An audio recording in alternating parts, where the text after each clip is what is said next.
नेहमी बघत असाल की म्हाडा सामान्य लोकांसाठी लॉटरी काढते आणि सिडको ही लॉटरी काढते. सिडको तुम्ही नवी मुंबई या भागामध्ये बघत असाल की सिडकोच्या घरांची लॉटरी निघते आणि मुंबईमध्ये तर नेहमी गिरणी कामगारचे म्हणा किंवा सामान्य लोकांसाठी म्हाडा काढते. आज त्यांचे पण रेट खूप जास्त झाले आहेत. आज म्हाडाची पण घरं सामान्य मराठी माणसांना परवडण्याजोगी नाही आहेत. आता पहिल्यांदाच या मुंबई महानगरपालिकेने जे लॉटरी काढली आहे सामान्य लोकांना घरासाठी, यांच्यात आहे की इथं सामान्य लोकांना, त्याचा मराठी लोकांना किंवा इथल्या जे जुनी जे जनता आहे सगळ्या प्रकारची जनता त्यांना याचा फायदा होईल.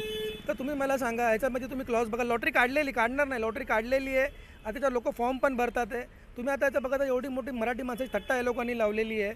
EWS जी कॅटेगरी आहे म्हणजे एकदम 6 लाख रुपये ज्याला वर्षाला पगार आहे त्याला त्याची कॅटेगरी ठेवली आहे. EWSमध्ये त्याला ठेवली इकॉनॉमिक विकर क्लास 6 लाख त्याची कॅटेगरी आहे. एक LIG आहे 9 लाख रुपये.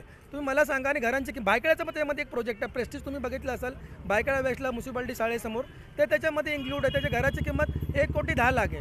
तुम्ही मला सांगा, ज्याला 6 लाख किंवा 9 लाख वर्षाला पगार आहे, तो मुलांना पालनपोषण करेल, घरचा खर्च वागून त्याच्याकडे 1,50,000 1,50,000 राहणार, तो कसं, त्याचं कुठली बँक त्याला लोन देणार आहे 1 कोटीचं? 6 लाखाची लिमिट आहे. 6 लाखवाला फॉर्म भरू शकतो आणि घराची किंमत किती आहे? 1 कोटी. 1 कोटी 70 लाख 80 लाख एवढ्या महाग घरं BMC थट्टा करायला लावलेली आहे. 1 कोटीचं घर आणि 6 लाख किंवा 9 लाखाची याची लिमिट आहे. LIGची लिमिट 9 लाख आहे आणि EWSची लिमिट 6 लाख आहे. तर 6 लाख रुपये भरून कुठली बँक लोन देणार आहे? मराठी माणसांना इथे अफोर्डेबल हाऊसिंगची स्कीम झाली पाहिजे.